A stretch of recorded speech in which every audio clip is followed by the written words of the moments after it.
Shalom, shalom, shalom, shalom à mes très chers frères et sœurs à travers le monde. Soyez bénis, que la grâce et la paix du Seigneur soient avec chacun d'entre vous. Je bénis le Seigneur pour ce privilège, cette opportunité qu'il me donne encore aujourd'hui, afin que je puisse partager ce moment, ce court instant. Ça ne va pas être long, ce court moment que j'ai prévu aujourd'hui, pour pouvoir m'entretenir un peu avec vous, mes frères et sœurs, à travers le monde, par rapport à la situation du monde aujourd'hui.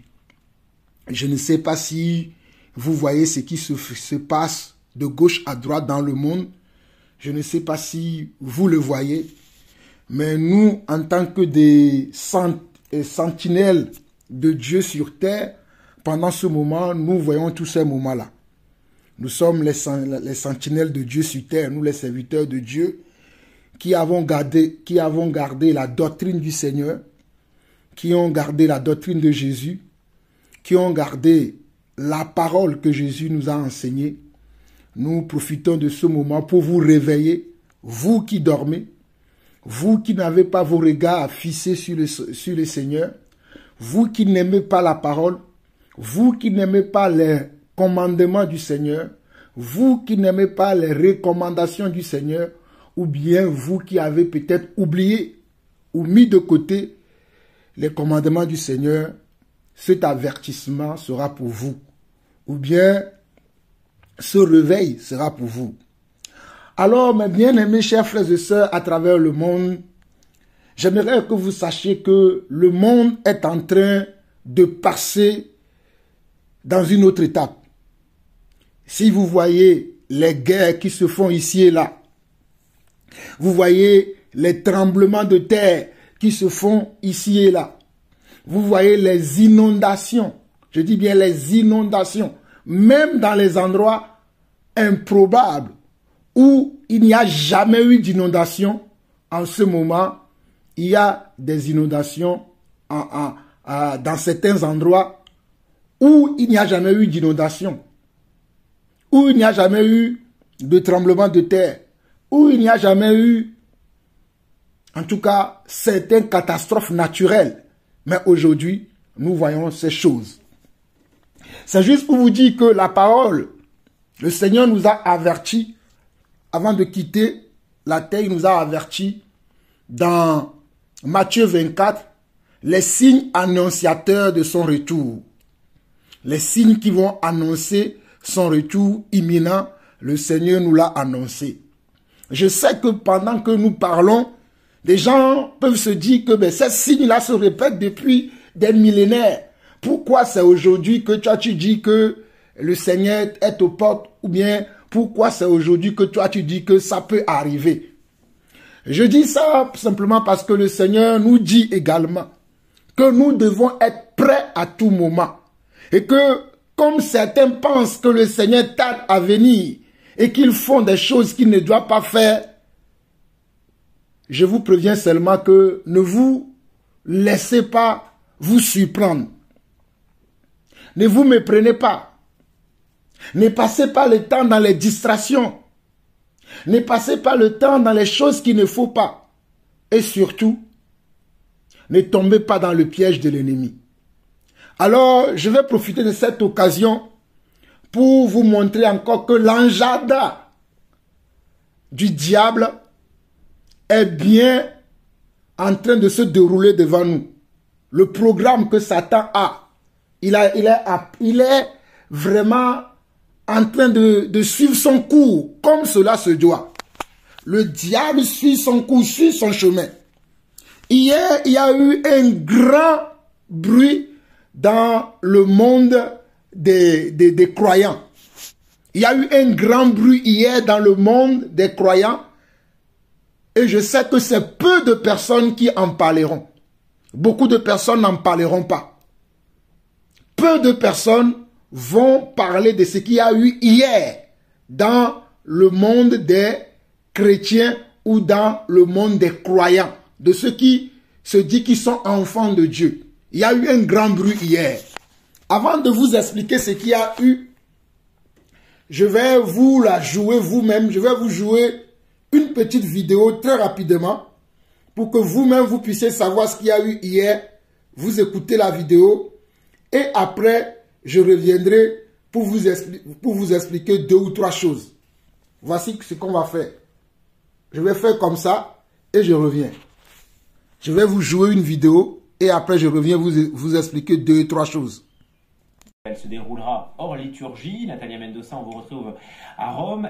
Le pape François a dit oui. Le Vatican annonce la bénédiction pour les couples de même sexe. Elle se déroulera hors liturgie. Natalia Mendoza. Le pape François a dit oui. Le Vatican annonce la bénédiction pour les couples de même sexe. Elle se déroulera hors liturgie. Natalia Mendoza, on vous retrouve à Rome. Est-ce une révolution? Le pape François a dit oui. Le Vatican annonce la bénédiction pour les couples de même sexe. Elle se déroulera hors liturgie. Natalia Mendoza, on vous retrouve à Rome. Est-ce une révolution pour l'Église catholique? Le pape François a dit oui. Le Vatican annonce la bénédiction pour les couples de même sexe. Elle se déroulera hors liturgie. Natalia Mendoza, on vous retrouve à Rome. Est-ce une révolution pour l'Église catholique? Le pape François a dit oui. Le Vatican annonce la bénédiction pour les couples de même sexe. Elle se déroulera hors liturgie. Natalia Mendoza, on vous retrouve à Rome. Est-ce une révolution pour l'Église catholique? C'est sans doute une annonce qui fait l'effet d'un coup de tonnerre, une annonce très attendue et réclamée par les collectifs représentants de la communauté homosexuelle catholique depuis des années. Ils poussaient pour une reconnaissance de la part de l'Église catholique de ces couples homosexuels sous la forme d'une bénédiction. C'est désormais chose faite, une première pour l'Église catholique qui officiellement, je vous rappelle, considère le mariage comme l'union entre un homme et une femme et qui officiellement reste ferme sur l'opposition au mariage catholique. Le document de la Congrégation pour la doctrine de la foi qui a officialisé cette annonce précise qu'il s'agira d'une bénédiction hors liturgie qui, je cite, ne sera jamais accomplie en même temps que les rites civils d'union ni en relation avec eux. Le texte s'applique également aux couples en situation irrégulière, notamment les couples de divorcés remariés. D'ores et déjà,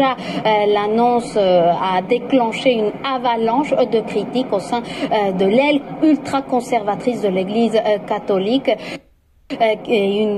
Toute cette galaxie anti-pape François qui considère les ouvertures vis-à-vis des minorités sexuelles voulues par le souverain pontife comme une atteinte portée à la doctrine et à la foi catholique.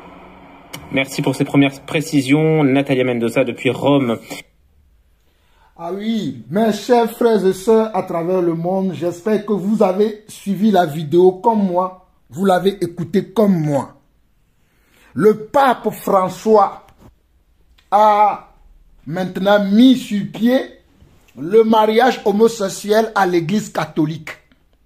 C'est-à-dire le mariage entre hommes et hommes et entre femmes et femmes est maintenant d'actualité aussi dans l'Église catholique. C'est pour cela que je vous annonçais tout à l'heure que les signes de l'avènement du retour de notre Seigneur sont en train de s'accomplir sous nos yeux. Et je crois que beaucoup d'hommes de Dieu ne vous diront pas ce que nous sommes en train de vous dire. Je ne suis pas le seul qui annonce ce genre de choses. Il y a beaucoup d'enfants de Dieu, beaucoup d'élus de Dieu qui vous révèlent ces choses tout le temps. Je vous l'avais annoncé il y a de cela 1 an, lorsque le Seigneur nous avait montré que le pape François, l'actuel pape là qui est là, qui est un serviteur de Satan, écoutez-moi très bien, l'actuel pape là, François qui est à Rome, c'est un serviteur de Satan, il sert le diable, il ne sert pas Jésus comme vous le croyez. Vous les frères et sœurs qui fréquentent l'église catholique, et vous croyez que vous êtes entre les mains du Seigneur. Vous croyez que vous êtes dans la vraie foi. En étant à l'église catholique, sachez-le bien que cet homme-là, que vous suivez, cet homme qui est une boussole pour vous, qui est un repère pour vous, qui est un père pour vous, n'est pas un serviteur de Dieu. C'est un instrument du diable. Il sert Satan, il ne sert pas Dieu. Parce que s'il servait Dieu, il le saurait que le mariage quand Dieu l'a institué dans le jardin d'Éden, c'était avec Adam et Ève. Quand Dieu avait instauré le mariage sur la terre, le mariage se faisait entre hommes et femmes, et non entre hommes et entre femmes et femmes.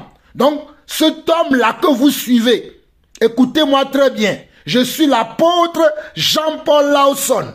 Je dis que cet homme que vous suivez n'est pas un serviteur de Dieu, il sert le diable. Et pour vous montrer qui sert le diable, nous allons lire ensemble un passage très rapidement dans Romains chapitre 8, et Romains chapitre 1 plutôt. Romains chapitre 1, nous allons lire un passage là-bas très rapidement.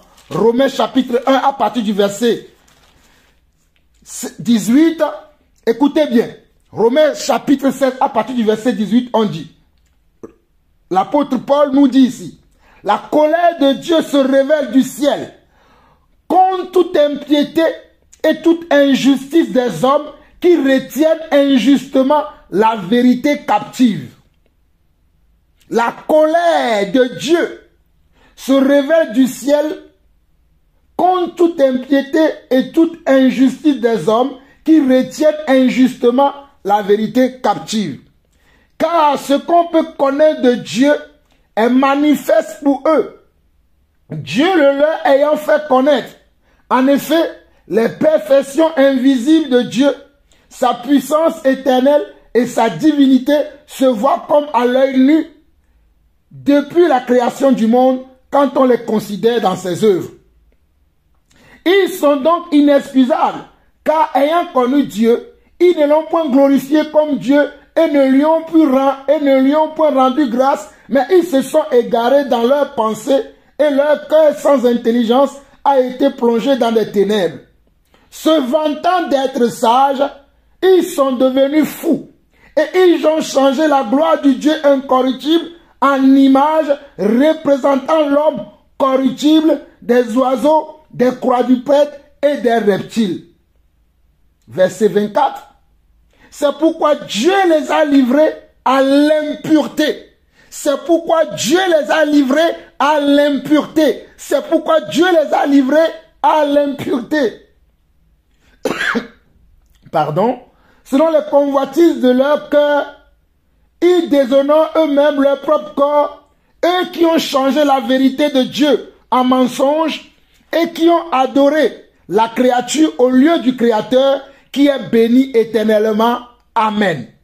Ce sont les hommes qui adorent la créature au lieu d'adorer la créature, au lieu d'adorer le Créateur. Ce sont des gens qui ont pris leur convoitise comme commandement de Dieu. Ok, nous continuons. Verset 26 au verset 28, où je vais m'arrêter ici. C'est pourquoi Dieu les a livrés à des passions infâmes, car leurs femmes ont changé l'usage naturel en ce qui est contre nature. Et de même, les hommes, abandonnant l'usage naturel de la femme, se sont enflammés dans leurs désirs les uns pour les autres, commettant homme avec homme des choses infâmes et recevant en eux-mêmes le salaire qui mérite leur égarement.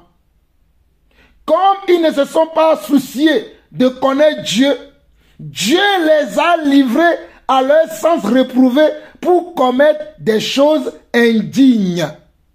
Comme ils ne se sont pas souciés de connaître Dieu, Dieu les a livrés à leur sens réprouvé pour commettre des choses indignes. Le verset 27 déjà on nous dit, de même les hommes abandonnent l'usage naturel de la femme et se sont enflammés dans leurs désirs les uns pour les autres, commettant homme avec homme des choses infâmes et recevant en eux-mêmes le salaire que mérite leur égarement. Verset 28 de Romains chapitre 1. Comme ils ne se sont pas souciés de connaître Dieu. Toi qui crois que le pape François connaît Dieu. Le pape François ne connaît pas un Dieu. Il n'est pas un serviteur de Dieu. Il est lui-même aussi un homosexuel. Oui, tu ne le sais pas. Ah, ça il le fait en secret. Il ne vous le dit pas. Il le fait en secret. Souvenez-vous que dernièrement, cet homme-là, vous qui suivez cet homme, vous perdez votre temps. Vous perdez votre temps.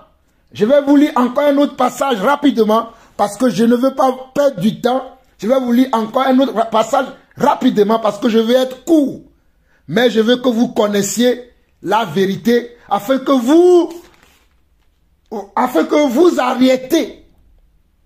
arrêtez, de suivre cet homme-là. Et que vous ne... Qu'est-ce que je peux vous dire même? Bon, on va lire déjà ce que le Seigneur m'a mis à cœur de vous lire. Regardons dans 1 Corinthiens chapitre 6, à partir du verset 9 qui dit: ne savez-vous pas que les injustes n'hériteront point le royaume de Dieu? Ne savez-vous pas que ceux qui ne sont pas justes n'hériteront pas le royaume de Dieu? Vous qui croyez que vous allez hériter le royaume de Dieu parce que vous fréquentez l'église catholique et que vous vous agenouillez devant le pape, devant les statues qui sont dans ces églises-là, et que maintenant le pape vous autorise à vous marier entre vous, les hommes et hommes, les femmes et femmes. Le pape vous autorise maintenant à vous marier. Regardez ce que la Bible dit. Ne vous y trompez pas.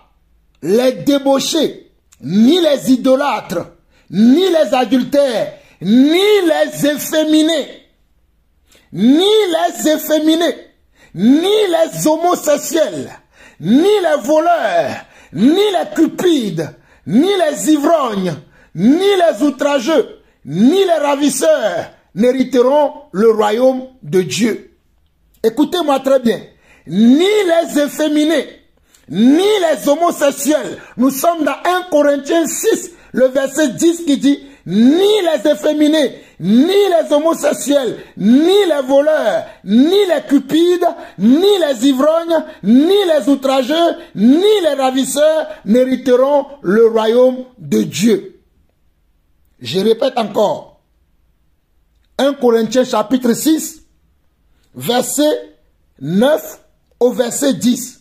Et lisez ça au pape François. Lisez ça à vos prêtres qui vont bientôt vous marier. Lisez ça à vos pasteurs qui vont bientôt vous marier entre hommes et entre femmes et femmes. Lisez-leur ce passage-là et dites-leur que ce passage-là aussi se trouve dans la Bible. Dites-leur que ce passage-là se trouve aussi dans la Bible. Lisez-le à vos prêtres, lisez-le à vos monseigneurs, à vos curés, à vos comment vous les appelez là, archidiocèses ou tout ça là. Lisez-leur le passage là. Écoutez-moi très bien. Je suis l'apôtre Jean-Paul Lawson et je vous dis qu'il est écrit dans 1 Corinthiens 6, le verset 9 au verset 10, ne savez-vous pas que les injustes n'hériteront point le royaume de Dieu? Ne vous y trompez pas, ni les débauchés, ni les idolâtres, ni les adultères, ni les efféminés. Toi qui es un homme, mais qui se comporte comme une femme. Hein? Tu es un homme, tu as maintenant poussé des ongles, tu as maintenant des sourcils, tu as maintenant de longs cheveux, et tu marches même comme une femme. Ni les efféminés, ni les homosexuels, ni les homosexuels, ni les homosexuels, ni les voleurs, ni les cupides, ni les ivrognes, ni les outrageux, ni les ravisseurs n'hériteront le royaume de Dieu. Verset 11. Et c'est là ce que vous étiez. Ça, c'est notre passé. Quand tu dis que tu es enfant de Dieu, tu ne peux plus demeurer dans les désirs de la chair, dans les plaisirs de la chair. Tu ne peux plus demeurer dans le péché quand tu dis que tu es enfant de Dieu. Et même qu'on légalise le péché dans soi-disant une maison de Dieu. Vous qui croyez que l'église catholique est une maison de Dieu, et cette maison, cette église-là, légalise le mariage homosexuel. Il autorise maintenant que le mariage soit célébré à l'église. Vous ne voyez pas que vous êtes en train de suivre un fou, un attardé mental, un serviteur du diable, vous ne le voyez pas. Si vous ne le voyez pas, regardez bien. Verset 11. Et c'est là ce que vous étiez, quelques-uns d'entre vous. Mais vous avez été lavés, mais vous avez été sanctifiés, mais vous avez été justifiés au nom du Seigneur Jésus-Christ et par l'Esprit de notre Dieu. Tout m'est permis, verset 12, où je vais m'arrêter. Verset 12 de 1 Corinthiens 6, où je vais m'arrêter. Tout m'est permis, mais tout n'est pas utile. Tout m'est permis, mais je ne me laisserai asservir par quoi que ce soit. Tout m'est permis, mais tout n'est pas utile. Tout m'est permis, mais je ne me laisserai asservir par quoi que ce soit. Mes frères, réveillez-vous. Mes amis, réveillez-vous. Les membres de ma famille, réveillez-vous. Si vous ne voulez pas vous réveiller, vous allez pleurer ce jour-là. Vous allez être là en train de pleurer et en disant si je savais. Pour que vous ne puissiez pas dire cette phrase-là, c'est pour cela que Dieu nous envoie, pour que nous venons vous avertir que vous ne devez pas suivre ces faux serviteurs de Dieu. Vous ne devez pas les suivre, car il est écrit en Jean chapitre, je vais vous le lire ça encore rapidement, en Jean chapitre 12, en Jean chapitre 12, je vais vous lire un passage. En Jean chapitre 12, verset 48, écoutez-moi très bien. Jean 12, verset 48 dit ceci. Celui qui me rejette et qui ne reçoit pas mes paroles a son juge. La parole que j'ai annoncée, c'est elle qui le jugera au dernier jour. Jean 12, verset 48. Celui qui me rejette et qui ne reçoit pas mes paroles a son juge. La parole que j'ai annoncée, c'est elle qui le jugera au dernier jour. Celui qui me rejette et qui ne reçoit pas mes paroles a son juge. La parole que j'ai annoncée, c'est elle qui le jugera au dernier jour.